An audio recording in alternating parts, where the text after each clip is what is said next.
Good morning. Good morning and welcome all to the Sunday morning service from the Unitarian Universalist Fellowship in Laguna Beach. My name is Pamela Flodman and I will be serving as your worship associate today. Today we are delighted to welcome back to our virtual pulpit, Michael Eselun. Michael is a frequent and welcome guest minister at UUFLB, and we are so glad that he has joined us today. Michael serves as the chaplain for the Sims-Mann UCLA Center for Integrative Oncology. He is a two-time TEDx speaker and speaks extensively to healthcare professionals, patient populations, and faith communities across the country. Michael has also worked as an activist and an educator, addressing anti-LGBTQ bias in the larger community for over 30 years. Michael was recently inducted into the UCLA Semel Institute Eudaimonia Society in recognition for having lived a meaning-driven life. Michael has collected 4 volumes of CDs. And when we were able to host Michael in person at UUFLB, and hopefully in future years as well, he has given us the opportunity to purchase these. Although we are remote today, you may still obtain these recordings by contacting Michael through his website. And the details for contacting Michael are in the e-blast, which you received for today's service. The title of the service this morning is Loss. Holding on and letting go. Moving together through these challenging times, we find ourselves confronted by loss in so many dimensions. What might be there for us? Michael, I want to thank you on behalf of our UUFLB community for joining us this morning, and we look forward as you share your reflections on these questions. Each Sunday, anywhere there is a service held in a Unitarian Universalist congregation, a chalice is lit. The flaming chalice is the symbol of our faith. Today, our guest minister, Michael Eselun, will be leading our chalice lighting. And if you have a candle at home, like I do, you may wish to light it together with us now.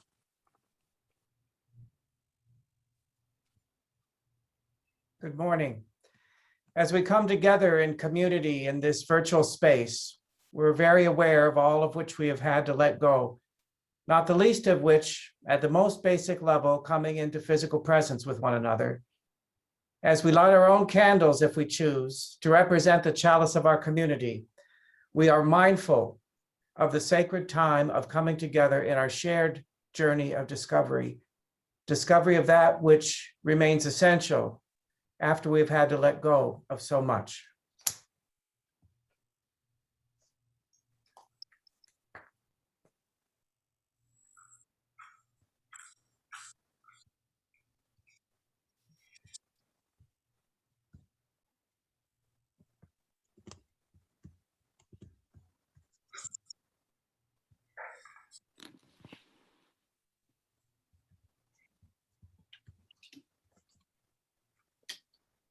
Thank you, Michael, for lighting our chalice this morning and for reminding us of our community.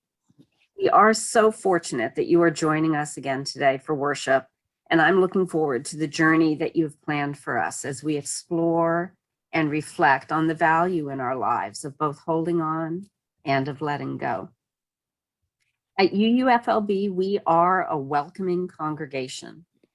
Whoever you are, whomever you love, no matter your age, your gender, your economic or immigration status, the color of your skin, whatever sincere questions that you bring with you today, we welcome you.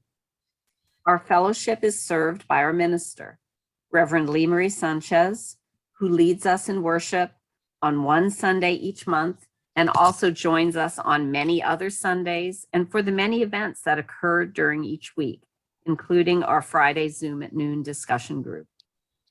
I encourage you to look for Reverend Lee Marie's email message, which alert us to opportunities that we have to engage in the work of our congregation, in our local community, and in the broader community. There is so much that we can do together with generosity and especially with action. So thank you all. I also want today to give a special thank you to our board, who have been working hard to plan our annual meeting today.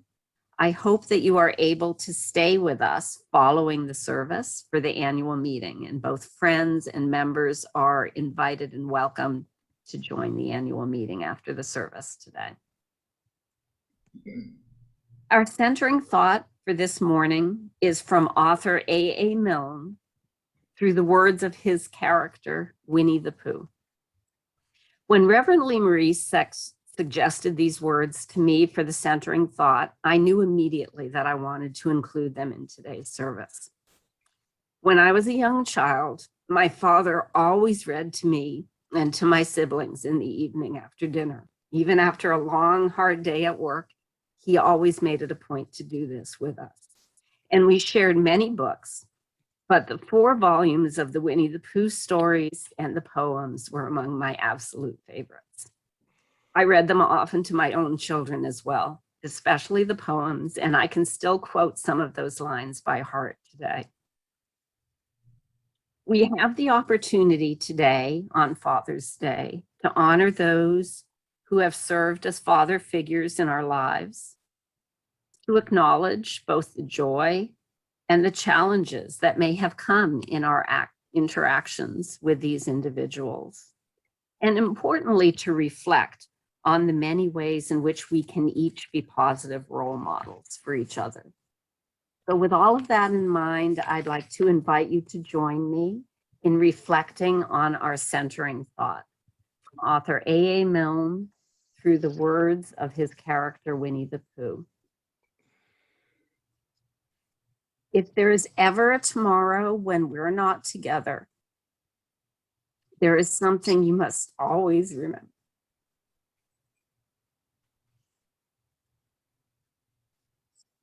You are braver than you believe, stronger than you seem, and smarter than you think.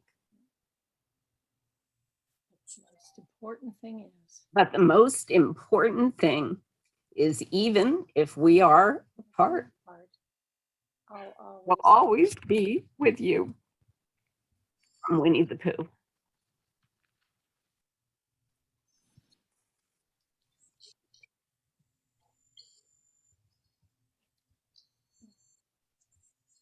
Thank you for sharing those words with me. Obviously, they touch my heart, and I hope they touch yours as well. Our opening hymn this morning is number 347, Gather the Spirit. Although you will each be muted from home, please join our amazing and talented Carole in singing, and the words will be in the chat. Good morning.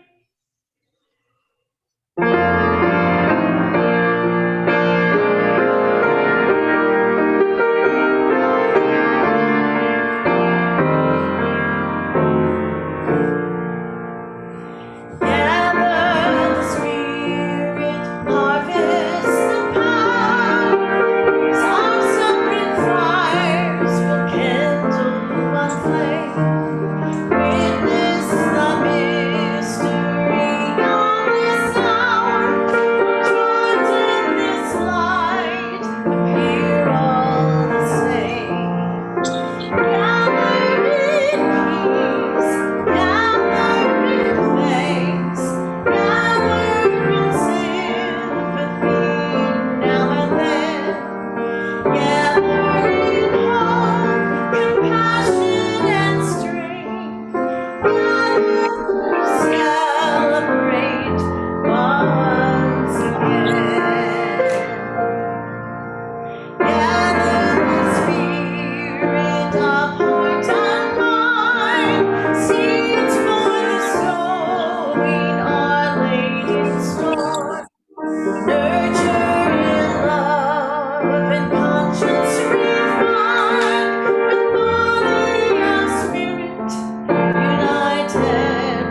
more. Gather in peace, gather in thanks, gather in sympathy now and then. Gather in hope, compassion, and strength. Gather to celebrate once again. Gather the spirit broken and all, drawn by the moon, fed by the sun. Winter to spring and summer to fall, the chorus of life resounding as one. Gather in strength, gather in thanks, gather in sympathy now and then. Gather in hope, compassion, and strength. Gather to celebrate once again.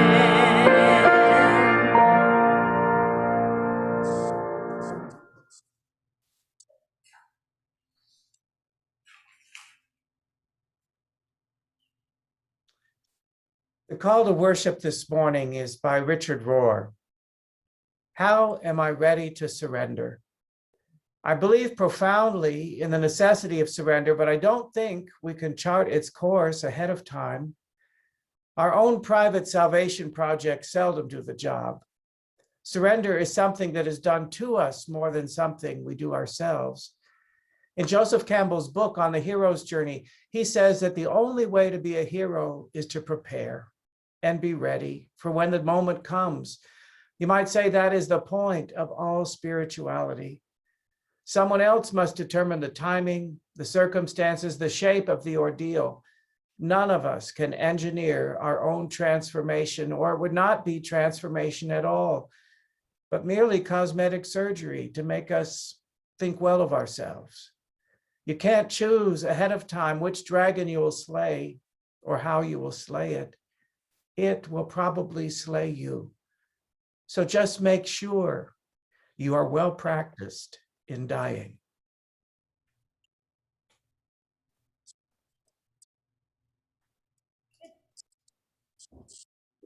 As we gather today from our homes for worship, let us take a moment to remind ourselves why we come together as a community. I invite you to read the words of our unison affirmation together when and if it feels right for you. And if you wish, please unmute your microphone. It is always so powerful when we can join our voices together. So please join me in reading the words of the unison affirmation on your screens. May we be reminded here of our highest highest aspirations and and inspired inspired to bring our gifts of love and service to the altar of humanity.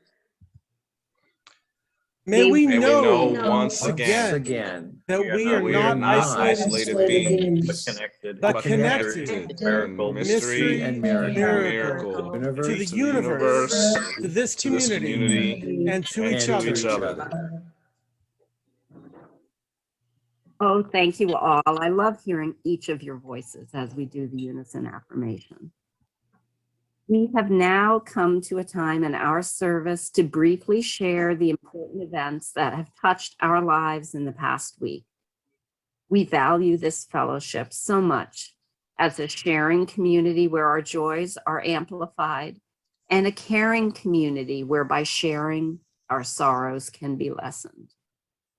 During this time of sharing our joys and concerns, we will pause the recording of the service. So much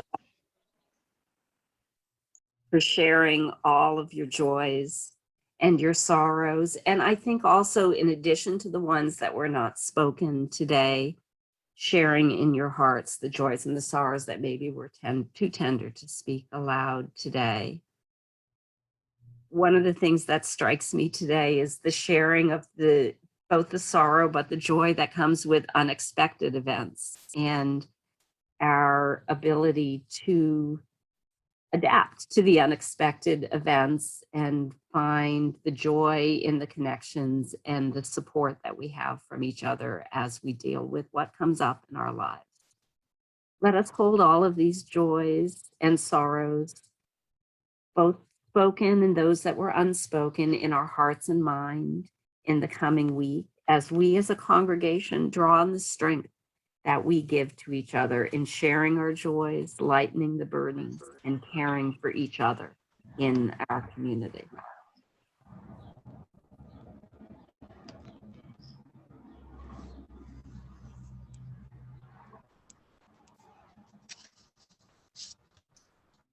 Our reading this morning is a poem by Mary Oliver called Blackwater Woods.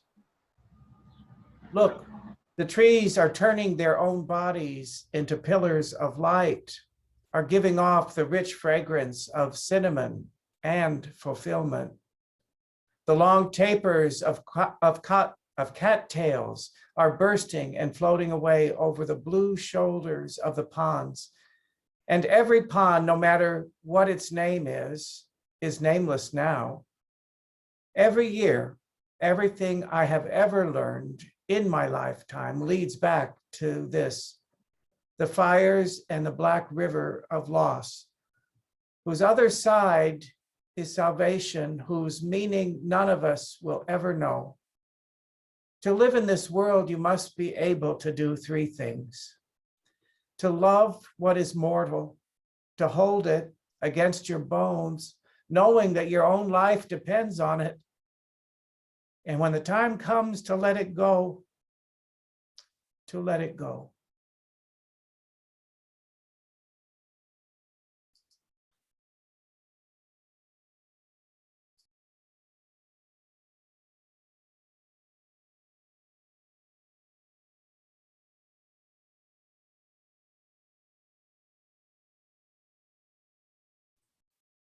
It is as much a blessing to be able to give as it is to receive. In this self-governing, self-sustaining community, we recognize that it is our responsibility to do both and to do both well. All of our gifts generously given are needed for this fellowship and for its continued good work in the world. The information on your screen provides two ways in which you can give, either electronically on the left or by sending a check to the fellowship. This information is also available in the email message, which you received with the link to join the service this morning. And I invite you each to join in this blessing of giving, of receiving from each other, and taking on this responsibility to do our good work within the world.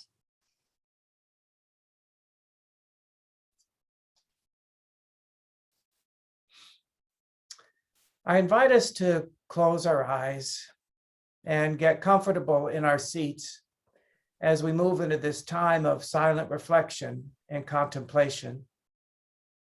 As we breathe a few nice, deep breaths together, we quiet our minds. We let go of the concerns of the day, the week behind us and the week ahead of us, and we simply follow the empty breath. Richard Rohr asserts in his belief in the necessity of surrender, of letting go. As we move gently into our communal silence, we also move into a space of surrender to that which is beyond our control, and we open ourselves to a peace that just may be waiting for us there.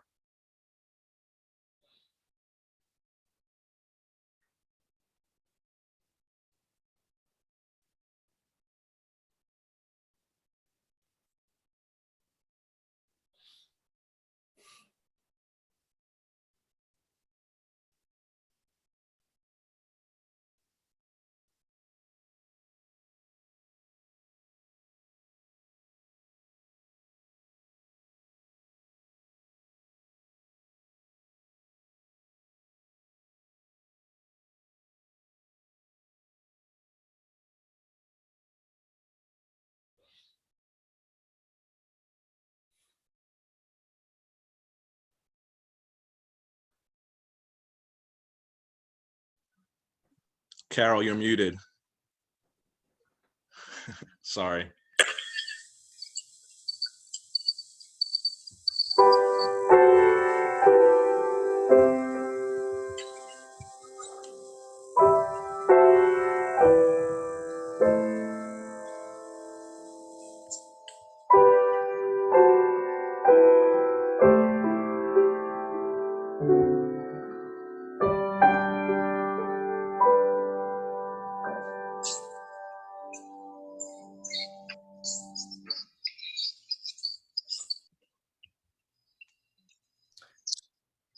The well-known Buddhist author and teacher, Pema Chodron, offers us this in her book, When Things Fall Apart.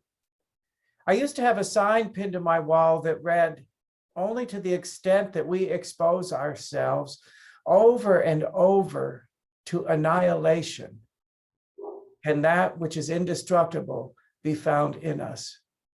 It was all about letting go of everything. I invite you to think about 4 or 5 things that make you who you are. That if anyone is going to know you at all, they're going to know these 4 or 5 things about you, that you're a talented artist, a gifted athlete, that you're passionate about politics or your faith community, or you're a devoted parent or grandparent. Perhaps you're even noted for your beautiful physique and great head of hair. That would be me.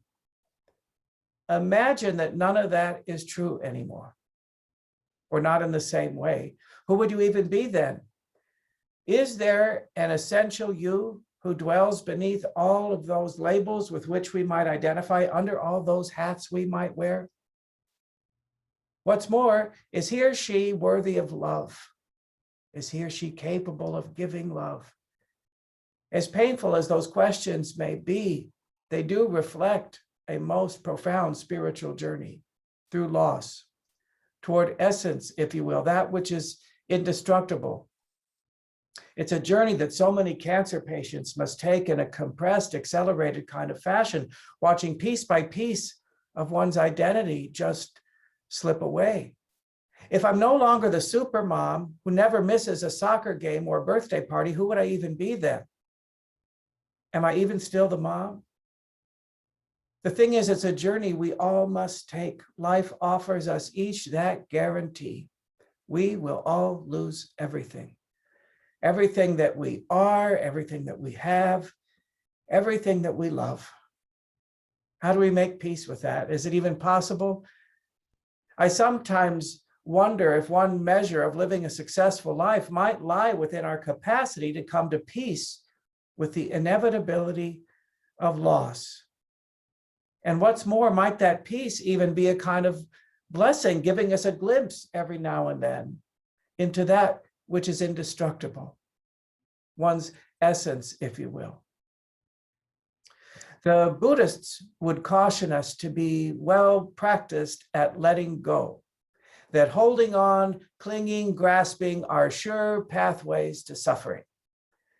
As an illustration, we only have to look at how so many of us have been coping over this last year or so with the pandemic. How long is this going to last? I just want my old life back. When can we get back to normal?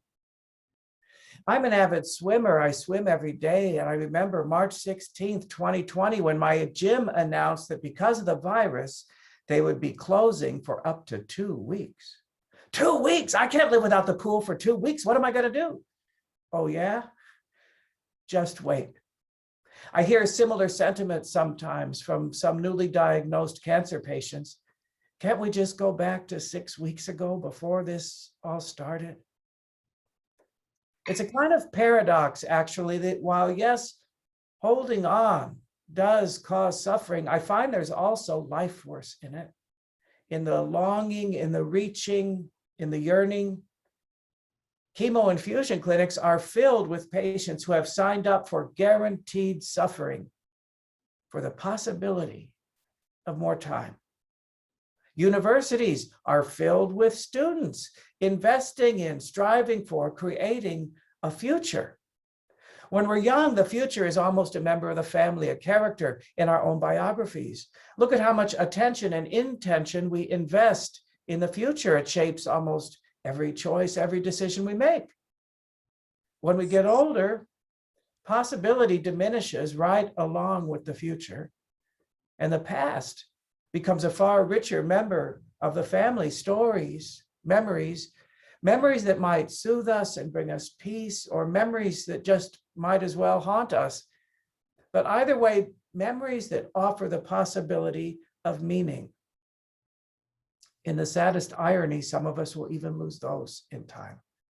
How do we make peace with that? Is there any peace at all to be found in everything that we will lose? Any meaning in that? I'm not so arrogant as to think I have any answers at all. What I have are stories, both my own and those of countless patients I've walked beside, patients whom I would just as soon call my teachers. And I also have a growing faith at this stage of my life that drawing closer toward any paradox, holding the space for two competing realities to be true, might just offer a pathway to peace, if not wisdom. April was a great gal, early 40s, dynamic, vibrant, professional, a wife, a mom, two great kids. She also had this exceedingly rare, exceedingly lethal cancer diagnosis, which also happened to be horribly disfiguring. The doctors gave her that awful assessment, nothing more to be done. April greeted that news with this kind of clarity and profundity. Michael, I'm dying, I know that. It's the truth. But you know what? It's only one truth of many truths. Her openness to that statement and her willingness for it to shape the remainder of her days was truly something to behold. And there are those who cling so valiantly to those one or two aspects of one's identity that without them, life simply wouldn't be worth living. That clinging actually keeps them going. There's the passionate university professor who, by any reasonable standard, should never have been in a classroom, given how immunocompromised she was and how weak she was. But even her oncologist saw the truth here. I see this is who you are. You're a teacher. You've got to do it. So go teach. Just be careful, okay?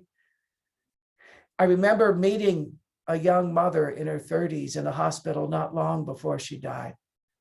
She was busy writing a journal, writing letters to her then 11-year-old daughter to be read well into the distant future. Oh, that's so beautiful, I said. No, it's not, she said. I'm just nagging her into the future. Still, just being a mom till the end. Sometimes it's an object that we might cling to with such defiance as some kind of, I don't know, a touchstone, a remnant of some aspect of ourselves we just can't release. Maybe an old army uniform, a wedding dress, maybe an old ID badge from a long gone career. Over the last few years of my mom's life, she was acutely aware that things would be wrapping up soon. And so she took to earnestly cleaning out and clearing away every drawer, closet, cabinet in her house, letting go so we wouldn't have to. When death finally came, things had been pretty much sifted down to the bare essentials, except for boxes and boxes, acres and acres of family photos and cards and letters, a few tattered newspapers with historic headlines, JFK assassinated, that sort of thing. That last Saturday that we were packing up what was left of her life, I made a final pass through her bedroom closet. And in the darkness, high in the corner on the top shelf, I saw this old hat box. How had we missed that? I took it down, opened it up, and I couldn't believe my eyes. And I felt this searing stab of grief and amazement. It was the hat. This hat that had become legendary in my memory. Her Donna Reed hat, I called it. She looked just like her when she wore it. It was a little pillbox covered in tiny champagne silk leaves, each one tipped with a teeny seed pearl. She bought the hat, I remember, to go with this light blue brocade suit that she would wear to her best friend Janet's second wedding at the Desert Inn in Las Vegas, maybe 1962 or so. My mom was quite the glamorous dresser in her day. In fact, earlier that afternoon, I had come upon the photo of the wedding party in the original Desert Inn folder. There, my mom and dad were seated at the table looking so handsome, so beautiful, so young. My mom was the only one with a hat, that hat. I also knew that under the table were the most stunning pair of pointed toe gold lame stilettos. I had always been fascinated with my mom's high heels, obsessed, really, surreptitiously trying them on. Even I knew better than to mess with those. But she had kept it.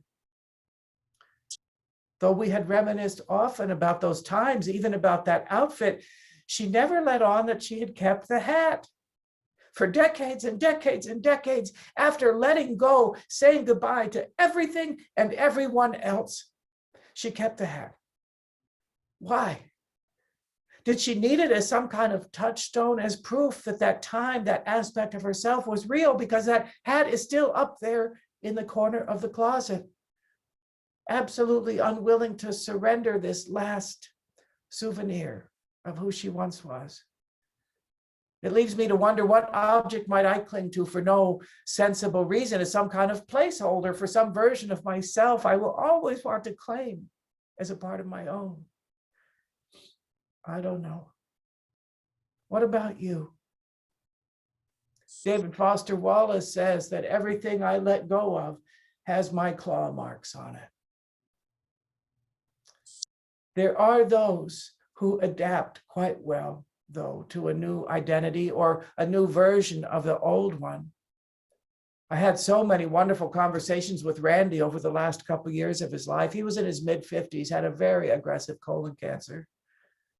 Not long before he died, I was walking him out of the clinic and we were still chatting when we got out in the hallway. Up walks another patient, gingerly making her way to the front door of the clinic. She's on a walker. Randy says, "Just a minute, Michael." He goes and he holds the door for her. "There you go, sweetheart," big smile on his face. He comes back to me and he says, "You see, Michael, the way I see it, that is my job now, to be kind. That's what I do." Now, Randy's professional life was one that had been animated by intense financial pressure and competition, commercial real estate. It had all been refined and distilled now down to that as one who shows kindness. Cancer had robbed him of so much, but it hadn't taken away that career opportunity. It didn't rob him of that place to still find meaning. Kate, in her early 60s, was newly diagnosed with a recurrence of breast cancer, now stage 4. Kate was a spiritual seeker, an artist, a musician. She played cello in a local chamber orchestra. While raised an Episcopalian, she converted to Judaism much later in life, but not because of marriage or any such conventional reason, but because she said, "I love the humor in Judaism, and besides, there's no hell." She also loved the questioning nature inherent in Jewish study. Although any articulation about who or what is God, how does prayer work, what happens after we die, was simply left undefined, because she experienced her spirituality in community, playing music in community, praying in community. She also shared with me that she had been a survivor of childhood sexual assault, an experience that left deep wounds, to be sure, but not the least of which was a crippling fear of dying. And the essence of that fear was, "Michael, what if I just disappear?" There it is, ultimate loss, disappearance. I asked Kate if she'd ever had what any of us might consider a peak spiritual experience. "Oh, yes," she said, "playing in a big orchestra, a big lush piece of music, something like Handel's Messiah. I got to play that once in Cleveland, full chorus, orchestra, the works. It was transcendent to be in the center of the creation of all of that music." Kate, you just told me that your biggest fear would be that you would disappear. And yet your peak spiritual experience was one in which you disappear, if you will, into the creation of that music. It couldn't possibly be about you and your cello in that moment. And yet without your cello, the music would not have been the same. It would have been different. What if dying is like that? What if the other side is like that, surrendering into this larger harmonic reality in which our little voice is an inextricable piece of the whole.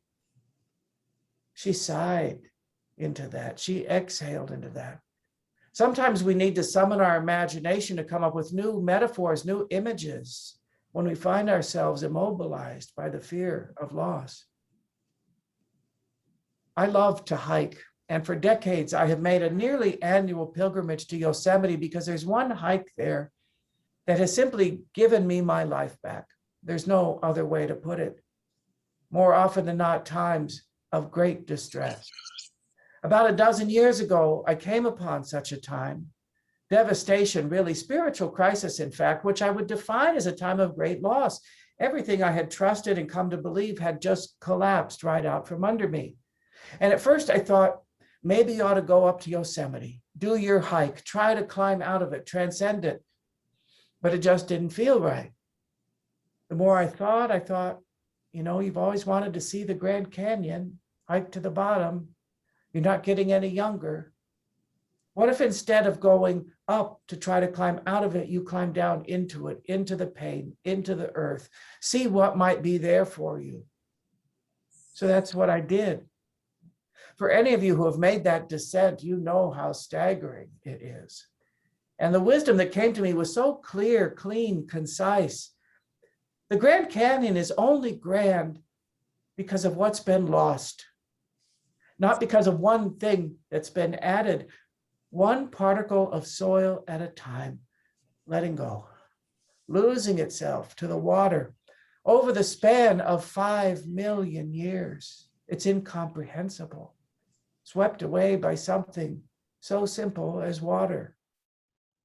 I spent that night at the Phantom Ranch at the bottom of the canyon, a charming, historic, albeit Spartan compound, dormitory-like cabins, communal dining room. That night, the lovely gentleman who served us dinner asked for our attention before we dug in. He wanted to offer us a kind of invocation or blessing. My friends, I want to welcome you here. And I hope that while you're here, you take some time to be still and feel the power of this place, the sacredness of it, the majesty of it. It's like Jerusalem or Mecca for the native people. And he went on to say, no matter how hard it was for you to climb down here today, climbing up tomorrow is going to be so much easier. And of course, there were incredulous groans from around the dining room. Yeah, right. And if not, he said, rejoice, rejoice, you've got no choice. I love that. I come back to it again and again as a kind of mantra. Rejoice, rejoice, you've got no choice. What if, like the Grand Canyon, we are being carved out for our grandeur, hollowed out by loss, so that on our descent we might catch glimpses now and then of that which is indestructible. Sure, let's savor each vista, cherish each moment, hold on, you bet, but with an oh so light touch and a willingness at any moment to let go, except perhaps for that one thing. So be it.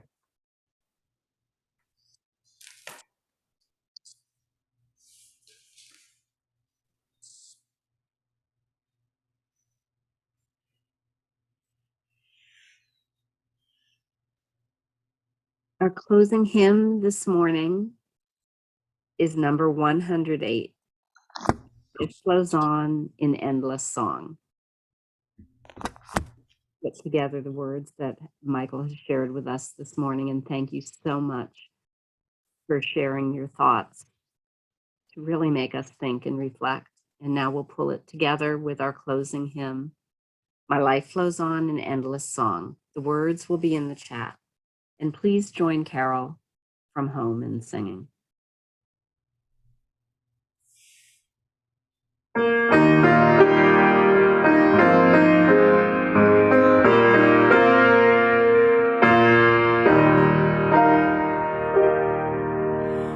life flows on in endless song, a murderous lamentation.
Now is the time for us to extinguish the chalice within our homes.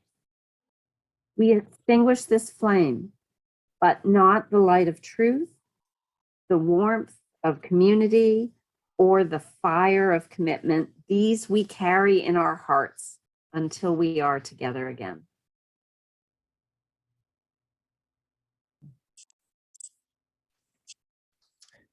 I invite you to perhaps close your eyes and let's take a few nice deep breaths together.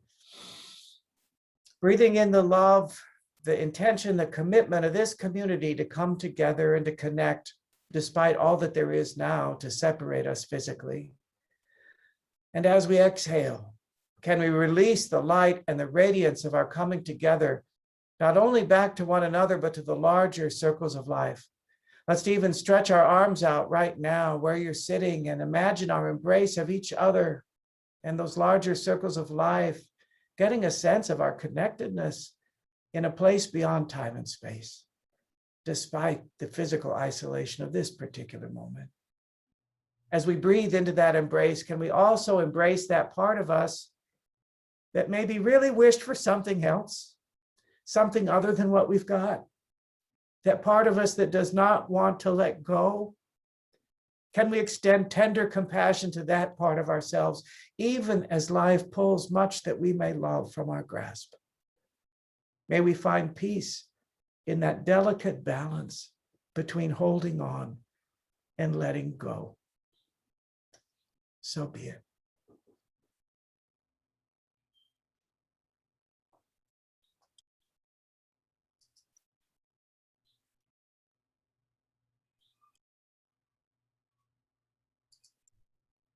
Please join me in singing our favorite song, our favorite ending song at least, Let There Be Peace on Earth.